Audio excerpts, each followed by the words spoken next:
Welcome to Talk About Topeka. I'm Chris Schultz. Tonight I'll meet with Brian Chambers, owner of the Boobie Trap and announcer of the Roadrunners and the Kansas Coyotes. We'll also have Nancy Harms from Findables. It's a fascinating little trinket shop full of supernatural gifts. Some of them are quite useful to certain people in our little town who have to perform small favors on other...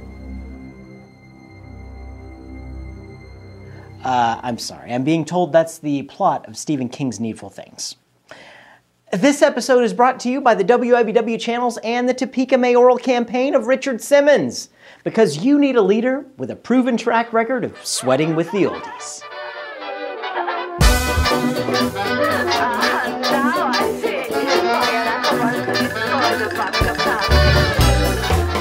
All right, folks, we're going to have some fun today on Talk About Topeka. I'm with Brian Chambers. He's owner of the Boobie Trap Bar.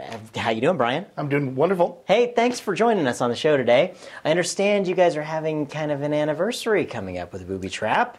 Yes, this week actually marks the 20th year of business that I've been in that location. 20 years. I think that's an accomplishment that any of us should applaud, actually, especially in the small business world, you know. What got you into the whole business? Well, actually, my father was here, and he called me up and wanted me to come do karaoke, and I came up, and he had a few financial issues, and I took over, and away we went. There you go. Sounds like a plan, yeah. And you guys have been doing a lot of great stuff over at the Boobie Trap. You've been having bands, and kind of tell us a little bit about what you guys do. Yeah, we have area, national, international bands. Even this last year, we've had 3 bands from Australia, artists from Finland, Germany, Ireland, just about all over. We host shows, and you get the name on the website, and people are looking for routing dates as they cross the nation, whether you're going north or south, east, west. You kind of come right through Topeka. So we've been fortunate enough to have acts from all over. It's been a heck of a lot of fun this year. That's cool, and you're also bringing in people from outside Topeka just to come and see the shows as well. Yeah, with of course, with the internet, marketing people in Kansas City and around the area can see bands. We've had acts. We've had David Cook, American Idol winners, perform there. We've had gold record earners of the Ataris.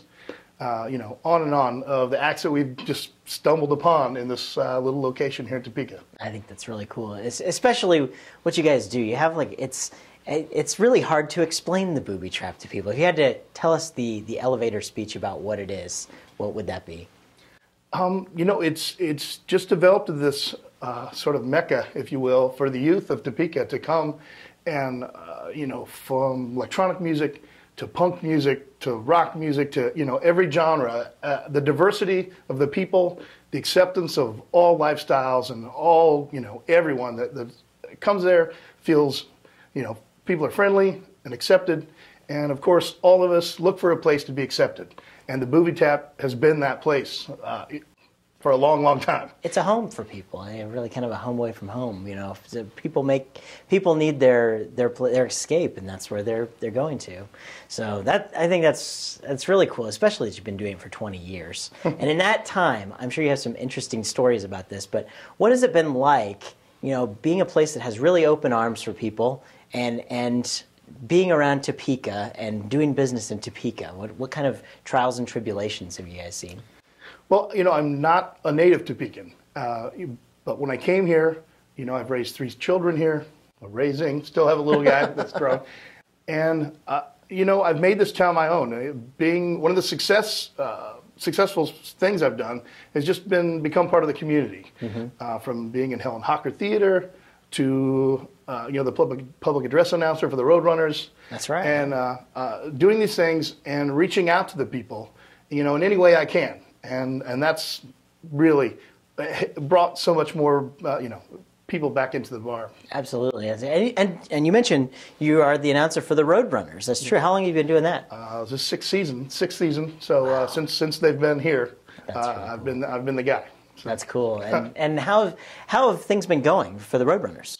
It's a successful season. We're not in first, but we'll be in the. We're going to make the playoffs, and so we'll hopefully bring a win in the Robertson Cup this year. That's very cool, very cool. And you were also mentioning that you're going to be the voice of the Coyotes as well. I'll be doing the public address announcer for the Kansas Coyotes football team as well. That's cool. We had those guys on the show. They were a lot of fun to have on the show. So everybody should get out and check out Coyotes football and Roadrunner hockey. If you haven't been to any of those things, I mean, hello, wake up, get out and go to the Expo Center and check it out. Really, I mean, there's some cool things happening in Topeka. You don't have to look very far.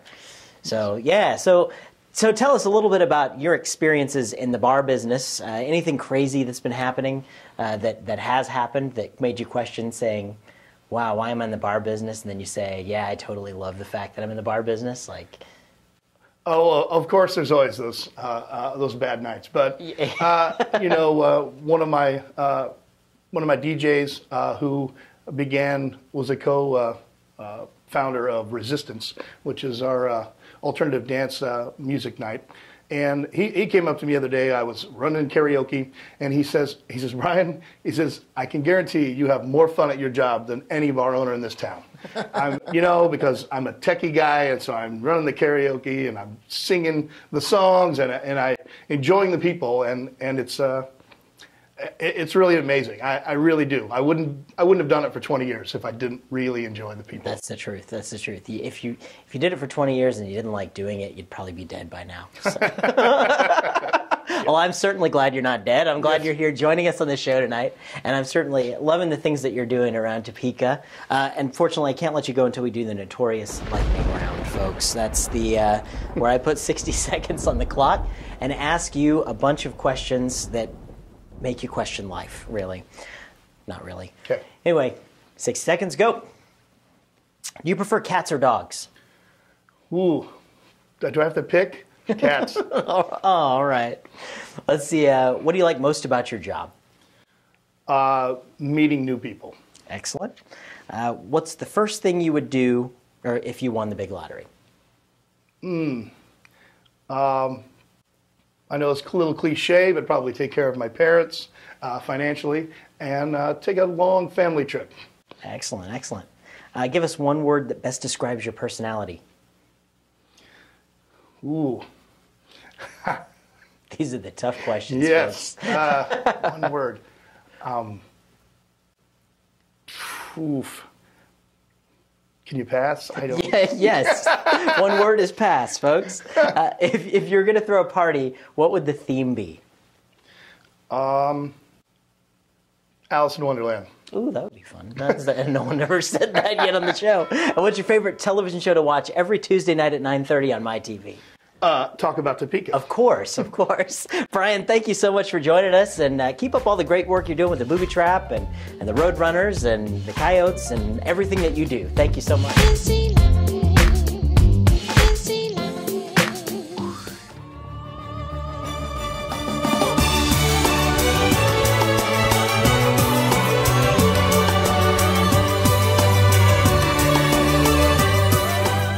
Well, have you heard of Findables in Gage Village? I don't know if you have, but if you haven't, you're going to know about them after this interview here, because I'm with Nancy Harm. She's the owner of Findables. It is a store that benefits Midland Care. Nancy, thanks for joining me. Good to be here. Absolutely. So Findables, tell us a little bit about what it is. Well, to begin with, I'm not really the owner. I am the manager. I'm an employee of Midland Care Hospice. Mm-hmm. And Findables is Midland Care. We are a not-for-profit upscale resale store. So people donate things to us, and then we turn around and resell it. And all of the proceeds from Findables benefit the programs of Midland Care, Hospice, and Palliative Services across Northeast Kansas. And before we get into talking a lot about Findables, it's near and dear to my heart with Midland Care. My dad passed away, and he stayed at the hospice house. And it was absolutely wonderful for our whole family that it was there. And until anybody is faced with that situation, I don't think they really quite understand the value of what Midland Care does. And I'm overwhelmed with joy that you guys are doing so much for the community, and there's a way that we as just John Q. Public citizens of Topeka can help Midland Care out by going to Findables. Exactly. Yeah, so tell us all about it.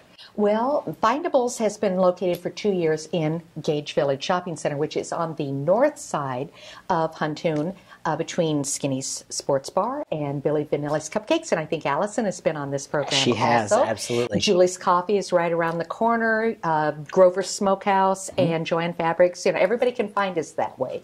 We've been there for a little over 2 years now. It was a move for us, picked up an additional 1,200 square foot, and we've already filled it. Wow. We get wonderful clothing in. I mean, we're talking Ellen Tracy and Tommy Hilfiger, but, you know, we're going to get all kinds of stuff. Some things are brand new because apparently I'm not the only person that loses their receipt when it's time to return stuff. Or happen. People are just really generous and buying new things and bring it to us. That's great. You're going to find men's things, women's things, accessories, purses, jewelry, scarves, outerwear, underwear, you know, all kinds of wonderful things. Well, that's great. And what's really great about it is that everything that's there is donated, that it's 100% going to Midland Care. Exactly. We pay for ourselves, and like I said, I'm not an owner, I am an employee. Matter of fact, we have 1.5 paid employees at Findables.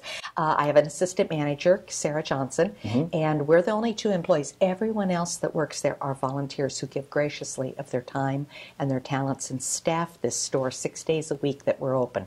And those are the stories that I'm so glad we can talk about on Talk About Topeka, because it really shows that the community can come together, not only from the volunteer aspect of pulling the store together, but the fact that the community can go out and support it by buying things. They're also supporting it by donating things. Exactly. I mean, this is a completely grassroots, beautiful thing to help out a great organization. We have volunteers that range in age from 14 to our oldest volunteer, and I wouldn't say this except it was on WIBW earlier, and she was interviewed by Kevin Broten. So, you know, I can release the fact that we have a volunteer who actually last year turned 100 and actively volunteers at our store. So there's a wide range, and believe me, Ruby runs circles around half of us. So I don't doubt it. If you live to 100 years old, you're a tough cookie. One sharp lady, yeah. That's right. And so we have a wide variety of volunteers. There are some men. My husband comes in regularly and serves as our janitorial service. You know, it's a really nice man that will vacuum at home and do, you know, things to help his wife out. But it's a saint that will come vacuum the store for you. But, you know, it's good stuff, good stuff. Lots of people pitching in, and it's amazing how much work there is to be done with the incoming of donations and the sorting and pricing and tagging and then staffing and running the store and keeping it straight and doing displays and doing the windows and then silly stuff like this. Well, I want to talk a little bit with our viewers about if people have things, what are you guys looking for typically that they could bring by to donate, and how does that process work for them? Well, we're looking for upscale, good quality things. We want them in beautiful shape. We're hoping to have them be reasonably current or incredibly vintage. We are looking for good name brands and preferably on hangers so that we don't have a lot of steaming work to do. And is it primarily clothes? Are there other things that you guys... Oh, we've got other things too. We've got china and porcelain and collectibles. We've got wall art. We've got houseware goods. We have some small pieces of furniture, antiques, and beautiful things like that. We carry wedding gowns too, if those count as furniture. Not really, but they're in the same room. Yeah, well, that works. That's what made me think of them. So if they have a box full of stuff that they want to bring down to you, what's the process? They just bring it down and say here? Or? We tell people that our best days for people to bring things in are Monday, Tuesday, and Wednesday. Okay. However, if they're bringing an armful, they can bring it in any time. We're open. However, if they are, you know, like they filled the back seat, Monday, Tuesday, Wednesday work the best for us because we've got the most staff that works in our back room at that time. Sure. However, sometimes people are bringing like a whole pickup truck, or they've rented a truck, they're cleaning out the house, they're moving or something like that. So they are looking at bringing us a large amount of things, and I ask them to please call the store and make an appointment so that we can be prepared for them. Sure, absolutely. Well, I think it's great what you guys are doing. And what's on the horizon for Findables? Well, always good things, but right now we seem to have gotten a leprechaun in the store. This has happened to us before, and this little guy seems to have gotten hold of these scissors and is cutting half tags. If a tag is cut in half, it's $1. and usually outside on the dollar rack, but they're all over the store. A little booger got away from us. He also found our hot spots, which when they're on a tag is 50% off. Yeah. So, I mean, there's a big sale going on at Findables, and I can't find the leprechaun. He's added every day. And the next thing that's coming up is our hat derby, which is a little bit different than a Kentucky hat. It is the racing of hats, and I'm hoping Break Room will put one in because it ought to be a lot of fun for us this year. And it's just a fun thing to do that people enjoy going out to our Facebook. Absolutely. And I do want to talk just for a minute about what was the inspiration behind Findables and it existing? How did that all come to fruition? Well, actually, the store itself is 20 years old when it was in its location at Fleming Place. It was originally known, that location was known as the Discovery Shop and benefited the American Cancer Association. But they ran the store for 12 years, and then at that point in time, I guess across the country, closed a number of their Discovery shops and contacted Midland and asked if they would like to assume the lease and buy the fixtures and take the store on, and a number of volunteers, including the manager at that point in time, stayed on to get the store running. Matter of fact, Ruby Gilbert was at the Discovery Shop the first month that they opened 20 years ago, as was Phyllis Corey. So, and we've got a number of volunteers who have volunteered longer than Findables itself has been in existence, but we came into fruition 8 years ago. Wow. What a wonderful story. I'm so glad you could come on the show and share it with us. And everybody out there needs to go to Findables, buy something. If you have any wonderful stuff that could use another home, bring it down to Findables and donate it to them. And just check it all out. That's really appreciate you coming. You can find us on Facebook at Midland Care Findables. Upscale or resale shop. If you get Midland Care Findables, you'll find us. They're on Facebook. But if you like us, that's another 5% discount. We've got all kinds of discounts. All right, wonderful. So like them on Facebook, find out all about Midland Care Findables, and I can't let you go, Nancy, until we do the notorious lightning round. Okay. That's right. Here we go. We know what that means. 60 seconds on the clock. And it's never the same bunch of questions. Oh, well, I kind of like to keep it the same. So if you watch the show, you have an advantage. I have some. Okay, I have made some, but they're not always the same. All right. Okay. Well, we'll see. We'll test you out right now. Ready? 60 seconds on the clock, and go. Where did you attend high school? Fort Madison, Iowa. Ooh, Fort Madison, Iowa. Very good. I knew that one. What was your first job? My first job, believe it or not, was working for a Dairy Queen-like organization called Eldred's Dairy. I was 15 years old, and they paid us 60 cents an hour and all you could eat. So after a month, I decided I couldn't afford that job. It might be about a month that I would do it happily. And I'm really not that crazy about ice cream anymore. For a month, they can keep the 60 cents. I'll just go for the ice cream. That's what I thought. If money was no object to you, what would you spend your time doing? I would gather my family up, make sure everyone's bills were paid, make donations, of course, because I'm a charitable woman, and we would do some traveling and seeing things that we can't go do right now. Excellent, excellent. Do you prefer cats or dogs? Well, we have a house full of cats and dogs, but I am a dachshund person. Oh, very nice. And final question, what's your favorite television show to watch every Tuesday night at 9:30 on my TV? I think it might be Talk About Topeka. Hey, there it is. Nancy, thank you so much. Oh, thank you. Good luck with everything that's going on at Findables and with Midland Care. Thank you so much for sharing the word with us today. Thanks very much.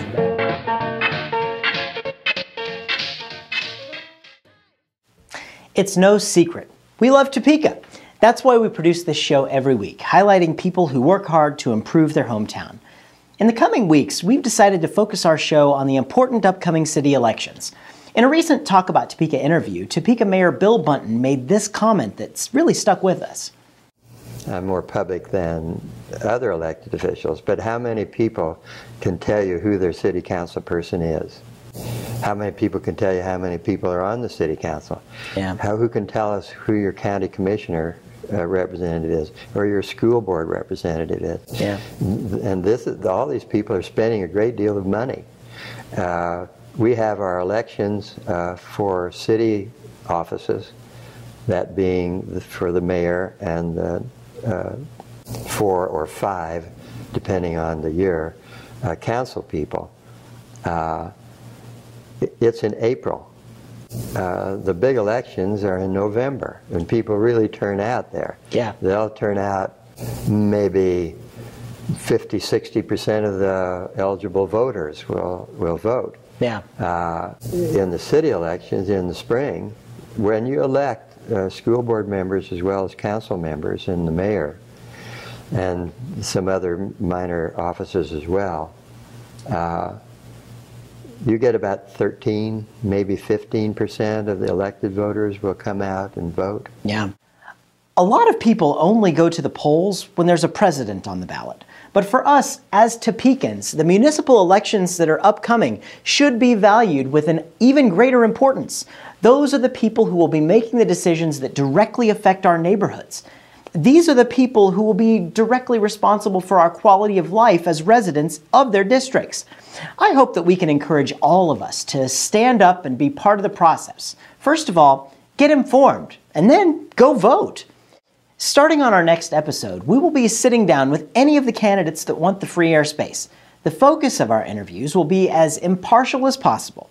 We want to be a tool that you can use to be informed, so that you can ultimately decide for yourself which candidate best represents you. Let's work together to turn those upsetting voter statistics around. And if that doesn't appeal to you, then please just accept that you have no right to complain about anything.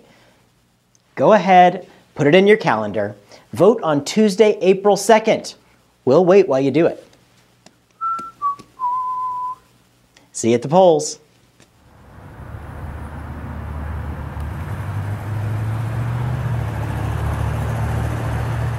Thanks again to Brian Chambers and Nancy Harms. This episode was sponsored by the WIBW channels and the Topeka Mayoral Committee of Jerry Sandusky. Because our city needs... I can't do this. I'm not going to make some kind of a joke about Kmart and little boys' underwear being half off.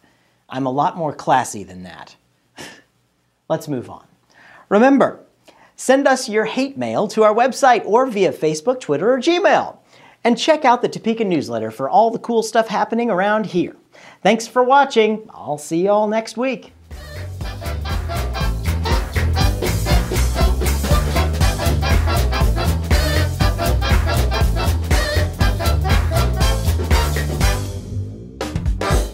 Yeah, that was easy. I was already with that toxin line. I was worried you were going to ask me what party. Yeah. It was like, oh crap, I can't even... I'd have to clean the house. You know, that was going to be my response. I'm not having a party. Potawatomi massacres and other ways in which Kansas was pivotal in the Civil War. And there we go. Rewind that. Civil War in Kansas this Saturday. Why did I even want to do that? A local historian and friend of the show will be discussing her events. She can talk about those too. Why am I having such a hard time with this? Okay. The Topeka newsletter on our website, where you can also see free full-length and yeah, there they are. I don't know.